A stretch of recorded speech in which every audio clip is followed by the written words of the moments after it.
Isabella Thomas was born in the restless city of Lagos, a city that never slept, where dreams were hard to chase and survival was a daily battle.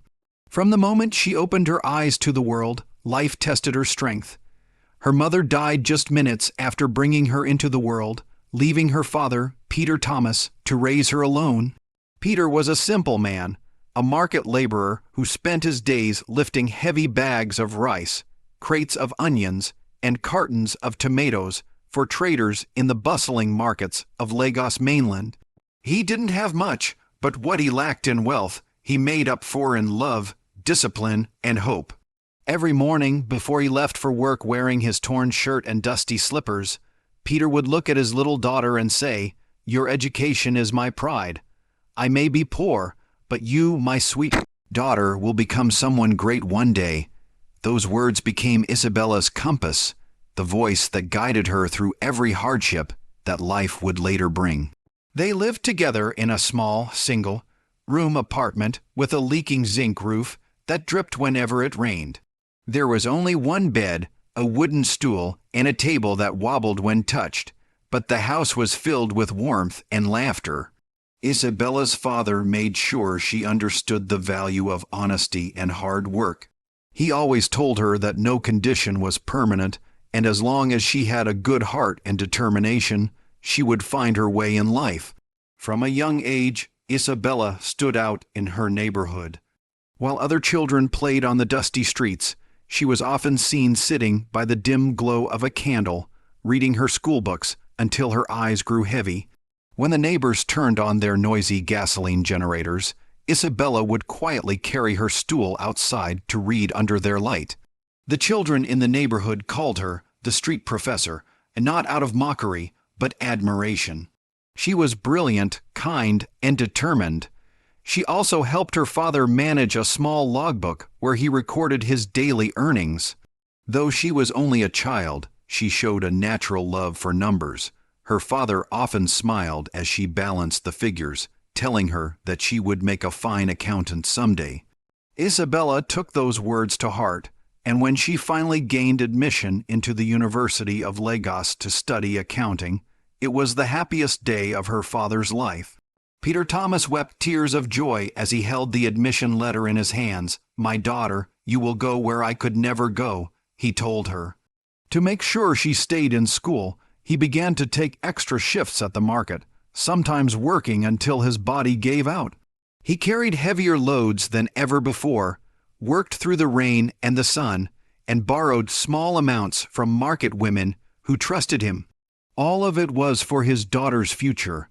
Isabella in turn studied harder than ever.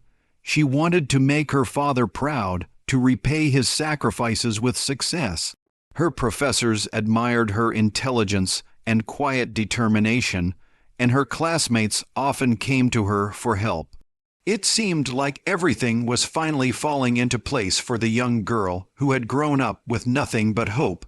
But life is never predictable, and fate often plays cruel games with those who least deserve it.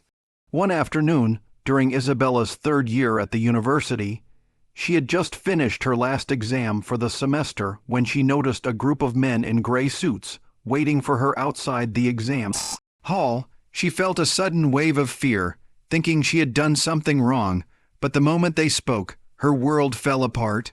Her father had fallen from the back of a truck while unloading heavy bags of rice. He hit his head badly and was rushed to the hospital. The hospital demanded a deposit before treatment, but he had no one to call.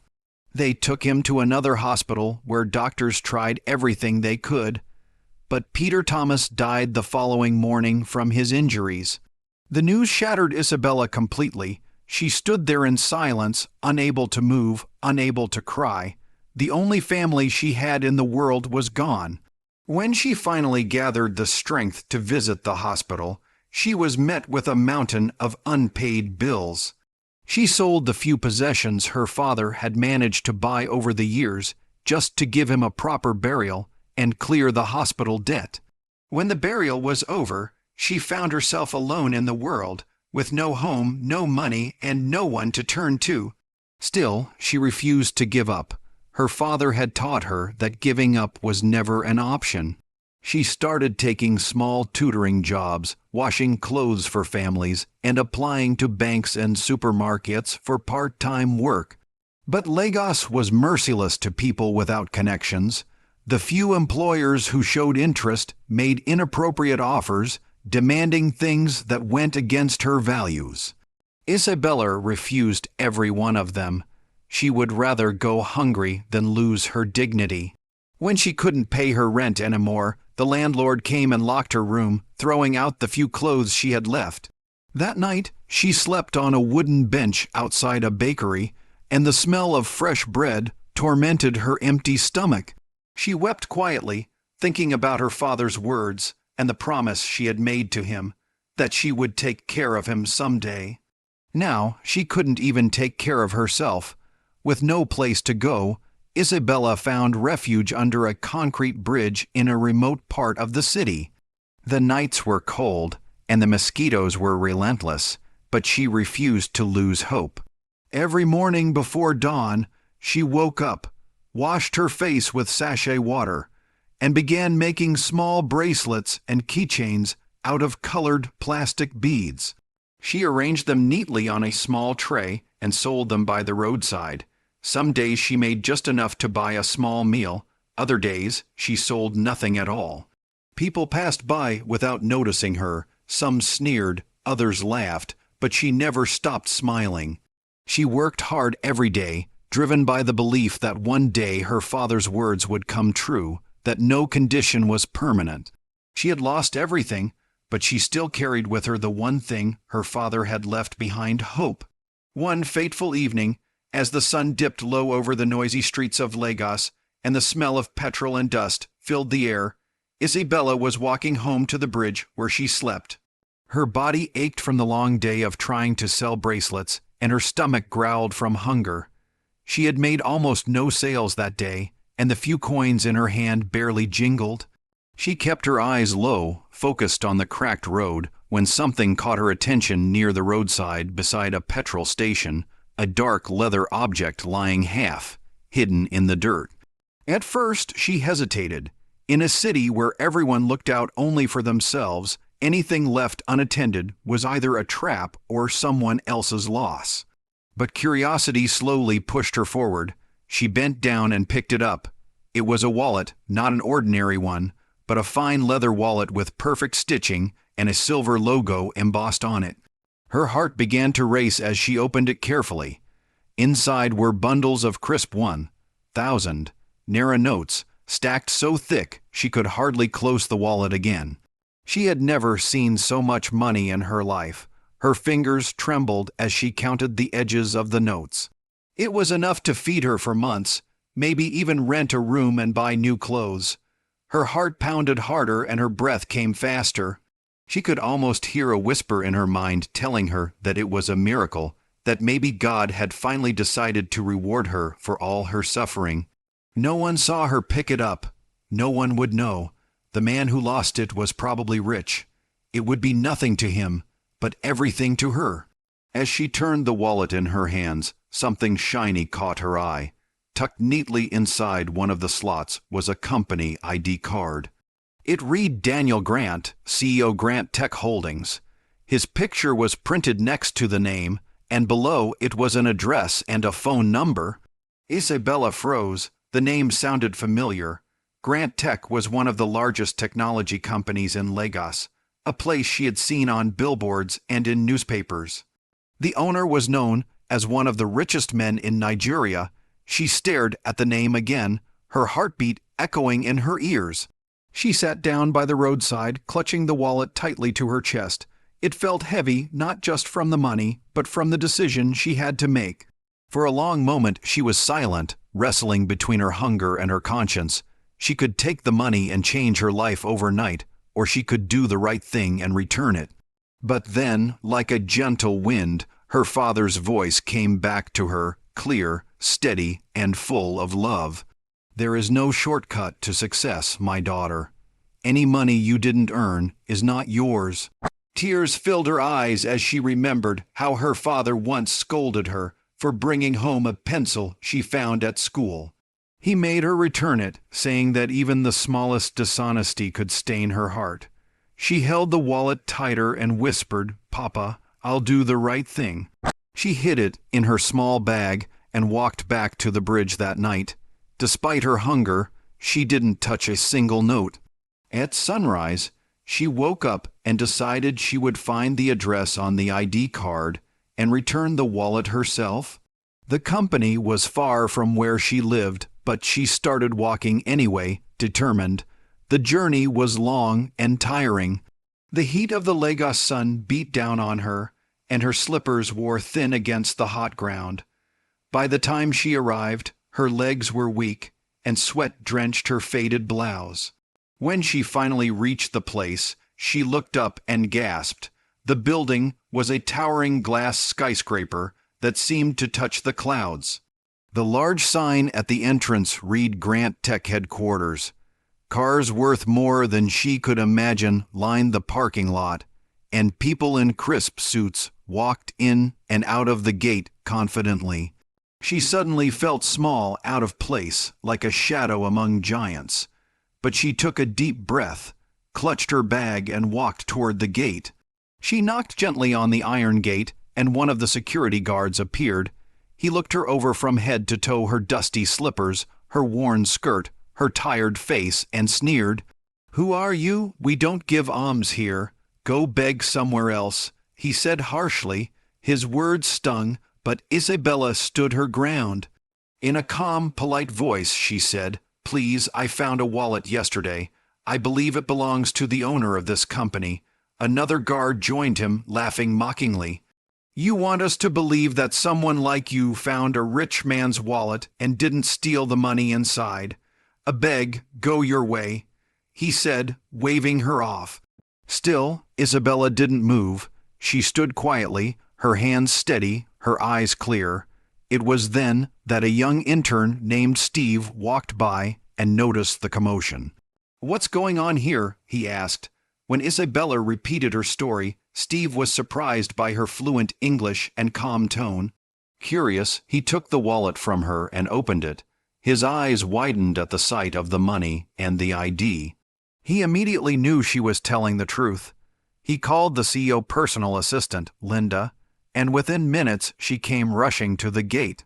Linda's eyes softened as Isabella explained how she found the wallet. She thanked her sincerely and asked her to wait. But when Isabella turned to leave, Linda stopped her. "You should give it to Mr. Grant yourself," she insisted. Isabella hesitated, nervous and unsure, but finally agreed. As she was escorted through the grand building, the security guards who had mocked her now looked at her differently, not with laughter, but with shame. Still, she didn't look back at them. She kept her eyes forward. When they entered the elevator, Isabella caught glimpses of employees staring at her. Some looked disgusted by her appearance. Others whispered behind her back. She ignored them all. Finally, Linda knocked on a large door and a cold voice answered, "Come in. This had better be important." Inside sat Daniel Grant, the man whose name was printed on the ID. He was dressed in a perfectly tailored suit, his expression sharp and unreadable. He didn't look up immediately, but when he finally did, his eyes narrowed slightly. The woman before him was not what he expected. Isabella stepped forward, placed the wallet on his table, and said quietly, "I believe this belongs to you." Daniel looked at her for a long moment before picking up the wallet. He opened it, checked its contents, and found everything untouched. Even the small photograph he kept hidden in a side pocket. A picture of his late father and himself as a boy was still there. For a moment, his face softened, though he quickly masked it again. Without saying much, he reached into his drawer, pulled out a bundle of cash, and pushed it across the table toward her. "Take this," he said curtly. "It's yours. You can leave now." But Isabella didn't move. She looked at the money, then back at him, and said, "No, thank you. I didn't return it for money. I just didn't want to take what wasn't mine." Daniel blinked, confused. He was a man used to buying anything and anyone. No one had ever refused money from him. You returned a wallet with more than most people make in a month," he said, his tone colder. "Take it and leave." She shook her head again. "Not everyone wants something from you," she said softly. Her voice was calm, but carried a truth that cut deeper than Daniel expected. For the first time in years, he was speechless. Her words silenced the room. When she turned to leave, he called after her, "Wait, what's your name?" She paused, looked back, and replied, "My name is Isabella, and by the way, saying thank you would have been nicer than throwing money at me." Then she opened the door and walked out, leaving the billionaire staring in disbelief. For a moment, Daniel remained still, holding the wallet in his hand. Something about that encounter lingered in his mind. He had met world leaders, investors, and people of influence, yet none of them had ever spoken to him that way, without fear, without greed. As she left, he took one of his personal business cards and ran after her, calling out, "Please, wait." The word "please" surprised even his assistant, Linda. He handed Isabella the card. "If you ever need anything, call me, or come here and ask for me directly. Thank you for returning my wallet." She looked at the card, hesitated, and then accepted it. Her expression remained calm and steady. "Thank you for saying thank you," she said before walking away. That night, as Isabella sat under the bridge with an empty stomach, she pulled the card from her bag and stared at it.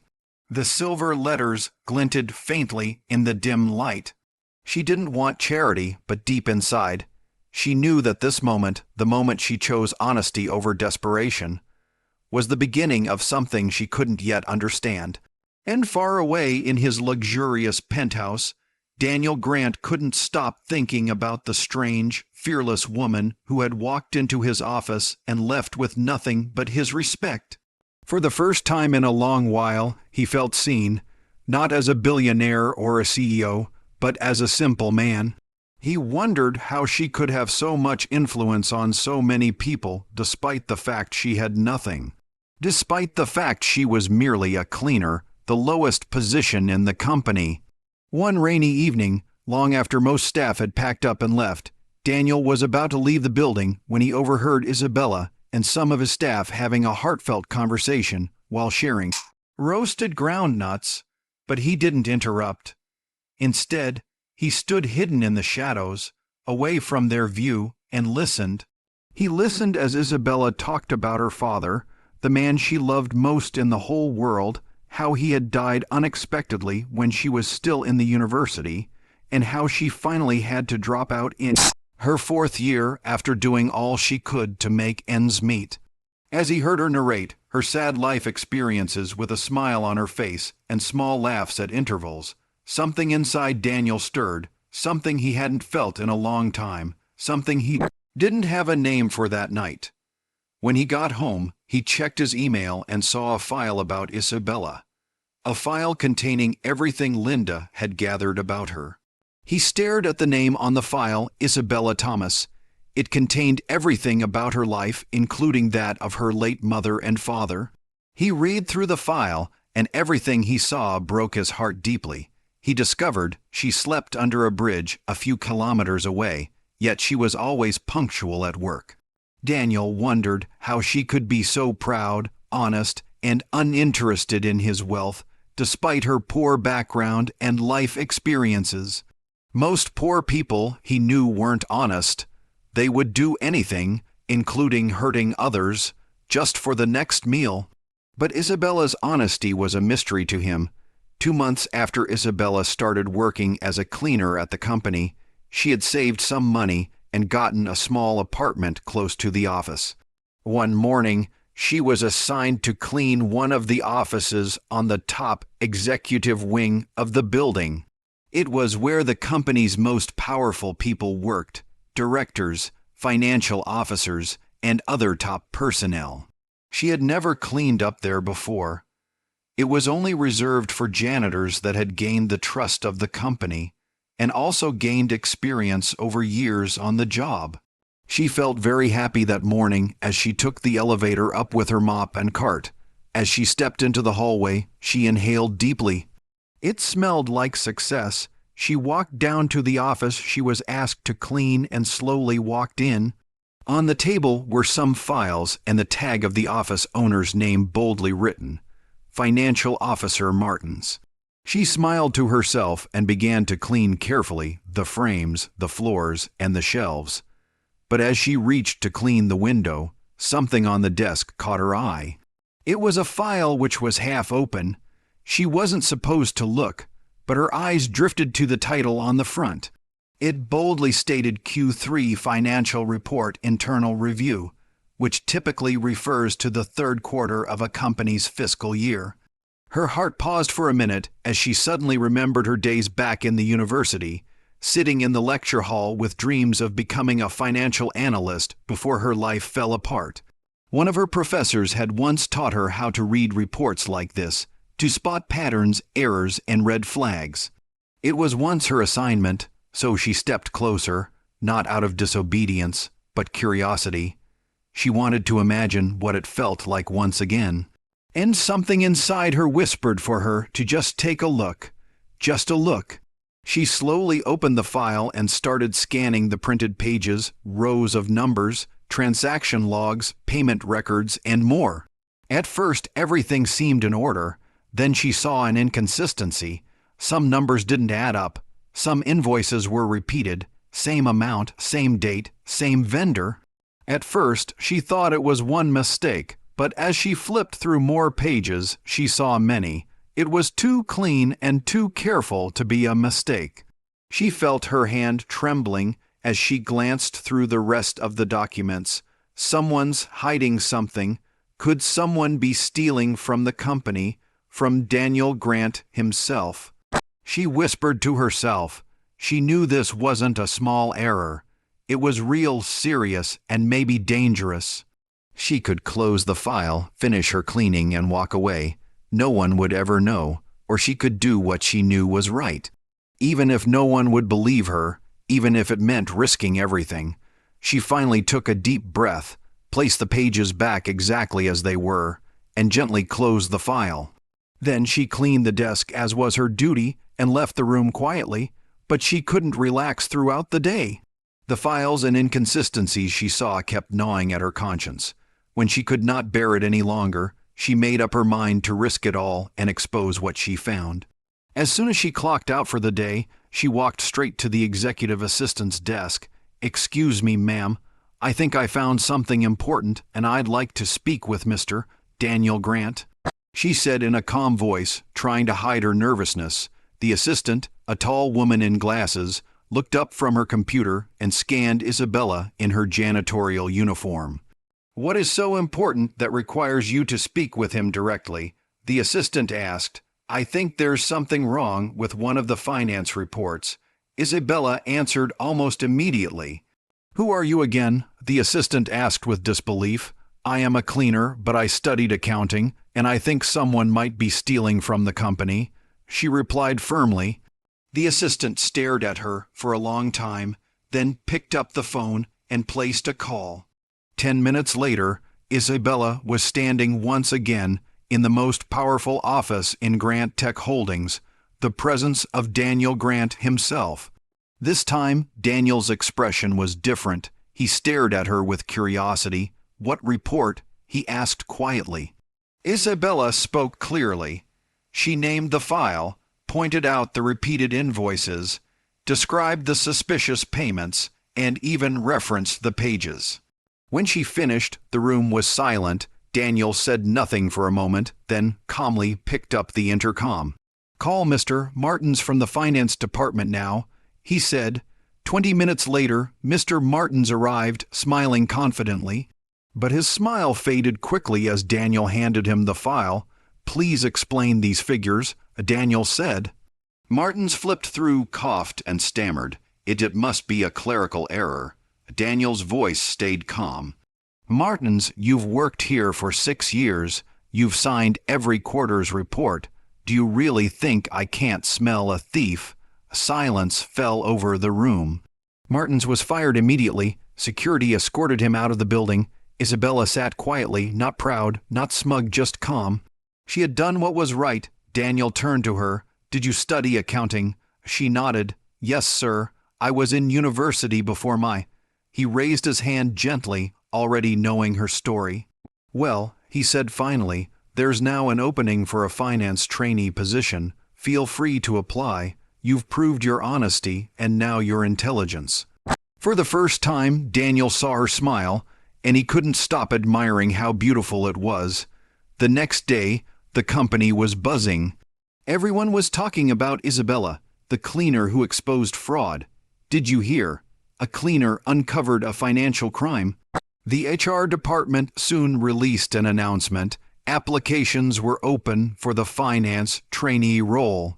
Isabella applied. She studied hard, took the test, and attended the interview with quiet confidence. When the results came out, she ranked first. She didn't get the role out of pity or favor. She earned it. Her nameplate now read Isabella Thomas, finance trainee. Daniel watched from his office, proud and strangely emotional. He began to change. He no longer barked orders or yelled at staff. He smiled more, asked people about their families, and treated everyone with respect. And the whispers began, our boss is changing. It all started when that girl came. One evening, Daniel walked past the conference room and heard Isabella's voice. She was alone, rehearsing for a presentation. He watched quietly, impressed by her focus and grace. Then he did something no one expected. He clapped. Startled, she turned. Sir, I didn't know you were here. She stammered. You're good, he said softly. I'm impressed. She smiled shyly. I'm just trying. No, he replied. You're not just trying, you're becoming. Their friendship grew slowly from that moment. They spoke after hours, shared ideas, and laughed together. One day, Isabella asked him, with all the power, wealth, and connections you have, are you happy, sir? Daniel didn't answer. His silence said everything. Weeks later, he called her into his office and handed her an envelope. It was a transfer letter, junior financial analyst, full-time with benefits. Then he handed her a small box. Inside was a car key. She gasped, No, I can't. I didn't do anything to deserve this. You did everything, Isabella, Daniel said. You changed me. You changed this company. You changed the way I see the world. Their bond deepened. She learned his past, how his mother abandoned him, and how he built his empire through pain and distrust. Slowly, love grew between them, not through wealth, but through shared wounds and healing. 4 months later, Daniel surprised her again, this time with a ring. He knelt before her. I used to think love was for the weak, but now I know it's for people who make each other whole. Please marry me, Isabella. Tears filled her eyes. She said yes. Their wedding was small, quiet, and pure, no media, no guests of status, just family and true friends. The CEO and the cleaner stood together as equals, proving that love and integrity can bridge any divide. Isabella didn't just return a wallet, she returned honesty to a broken world. She proved that greatness isn't born of privilege, but of character. And that was how the girl the world forgot became the woman a billionaire couldn't live without. Isabella's journey from the dusty streets of Lagos to the grand halls of Grant Tech wasn't just a story of luck. It was a story of faith, integrity, and the power of never giving up. She proved that true wealth isn't measured by what you have, but by who you are when no one is watching. Her honesty restored trust, her humility healed a broken heart, and her perseverance turned pain into purpose. From a homeless girl who slept under a bridge to becoming the wife of a billionaire, Isabella's life became living proof that destiny always finds those who refuse to give up, even when the world counts them out. No matter where you are or what you're going through, remember Isabella's story. Your present situation doesn't define your future. Keep believing, keep working, and your breakthrough will come when you least expect it. If this story touched your heart, please give it a like, leave a comment to share what lesson it taught you, and subscribe for more inspiring stories like this. Your support helps keep these powerful messages of hope and resilience alive.